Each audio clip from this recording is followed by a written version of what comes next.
mieux sur Android, c'est le Galaxy S. Et donc, bon, bah, Résistant, je crois qu'on va pas parler, on va juste regarder l'interface. Donc, bon, on va parler. L'interface c'est TouchWiz 3.0, je crois. Donc, celle qu'on retrouve sur les produits Samsung. Donc, c'est le premier produit Android où on a vraiment une interface Samsung.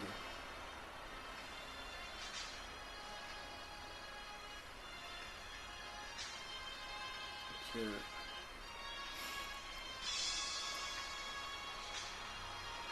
la gestion des bureaux, je crois qu'on peut ajouter d'autres bureaux. Ça c'est pas mal, jusqu'à 7 bureaux comme ça.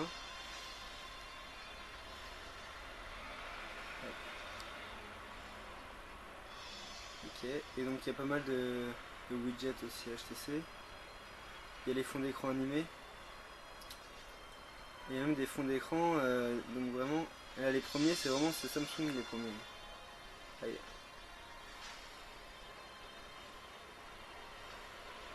Glossy, c'est quoi par exemple? Ah, pas mal.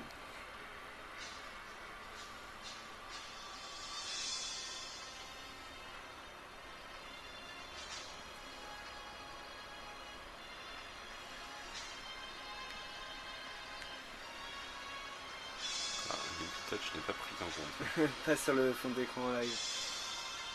Et sur le Résistant il est pris. Donc celui-là c'est le classique qu'on retrouve sur 2 points.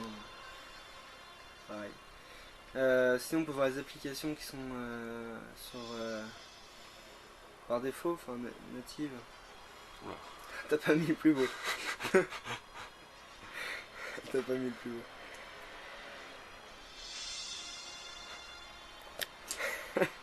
T'as même mis le pire de la liste. Là c'est mieux. C'est mieux. Eh, c'est fluide hein. Mais encore là c'est rien. Hein. Tout ça c'est en natif. Tout ça c'est en natif. Ça aussi, ici Samsung Apps. Donc t'as un Samsung Apps qui est en fait un petit market. Pour l'instant, un certain nombre de téléchargements qui existent déjà. Un K-Home. Et c'est installé K-Home?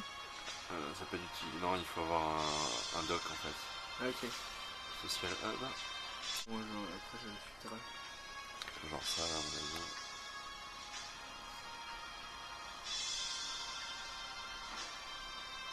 Et qu'est-ce que c'est ça? En fait, c'est les social hubs qui ont été faits par Samsung pour essayer de crosser en fait différents instant messengers, donc Google Talk, Windows Live, Yahoo Messenger, etc. Et en gros, Samsung essaie depuis quelques temps de faire des crosses entre les différents hubs sociaux. C'est un peu ce qu'on voit par exemple dans les contacts, avec l'intégration à partir du moment où tu as rentré ton compte Twitter et ton compte Twitter, d'avoir l'intégralité. Donc ça associe automatiquement. Ça se fait automatiquement, effectivement. Et alors si jamais tu n'as pas tout fait, comme tu peux le voir par exemple ici, tu as ton adresse Google ici, et là il n'a pas fait de lien. Donc là je lui demande associer contact, et échanger, tac, join. Tu as même Voilà, conseillé tac. le. Et ouais, donc là je suis associé avec tous mes comptes Facebook, Twitter et Google.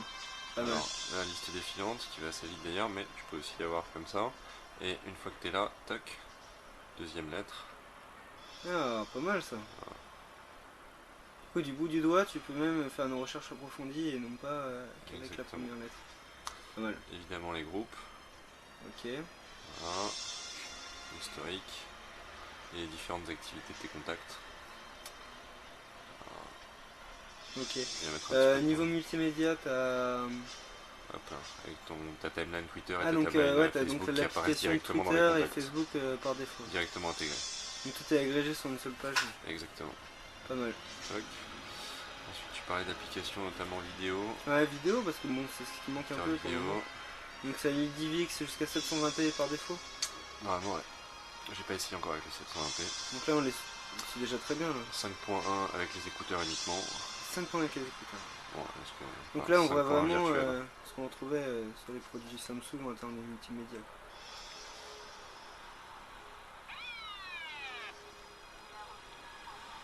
Ok.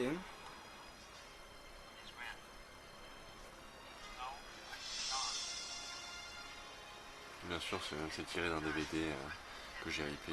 Hein, Oui. Voilà. Tac. Bah, tant qu'on a le DVD, on peut faire ce qu'on veut presque. Il suffit de restreindre ça à un cadre familial. C'est le côté de la loi, quoi. Tout le monde la connaît. Lecture, paramètres, égaliseur, effet. Donc ouais, donc là c'est quoi ça? C'est lecteur MP3. Lecteur MP3, donc il est un peu plus complexe que celui de base alors. Tout à fait. Album, artiste, genre, tout.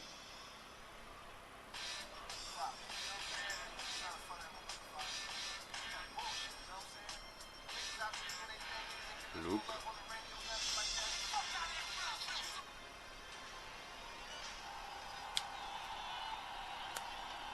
Ah, il se met pas. Ah si. Ah, sympa la vue, hein. Ça fait genre CD, ça fait un peu comme. Comment on appelle ça ces machines là dans les bars? Jukebox. Les jukebox.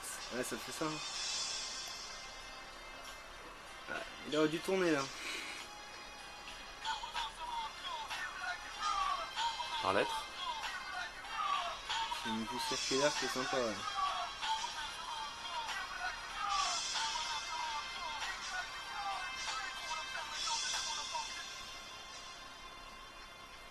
Ok.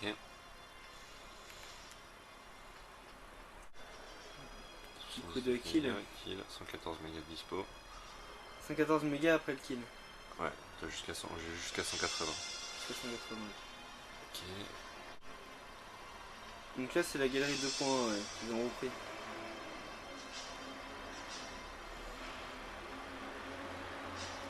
Donc oui, c'est vraiment la galerie classique de 2.1 et c'est très bien déjà. C'est les photos qui sont prises avec l'appareil. Hein. Avec l'appareil, combien de mégapixels l'appareil? C'est entre 5 et 8, je sais plus exactement. Ça on écrira dans le...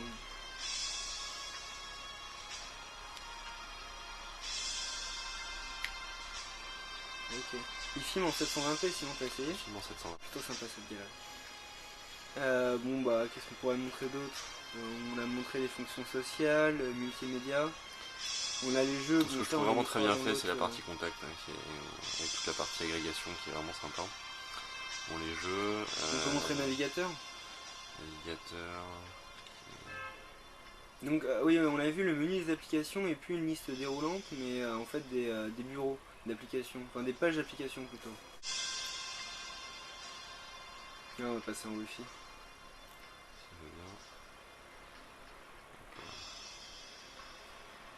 On change la page. Hop.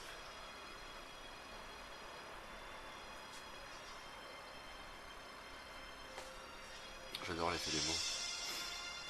Là faut appuyer sur... Ouais. Après la charger. Ouais, faut dire qu'il est lourd le site quand même, c'est bien optimisé. Allez, le fond. La sidebar, voilà. Donc là il est chargé.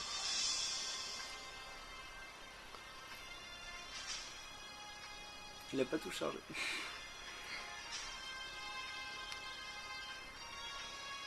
Il a oublié une partie. Ouais bah c'est fluide, de toute façon on ne doutait pas que c'est pas fluide. Ce qui est intéressant avec le navigateur, c'est que le processeur joue beaucoup dans le chargement des pages. Bon, j'ai arrêté sur la pub pour acheter fait. On attend le Samsung Galaxy S pour faire le test. Ok. Bon bah sinon on peut aller rapidement dans les paramètres pour voir ce qu'on pourrait voir.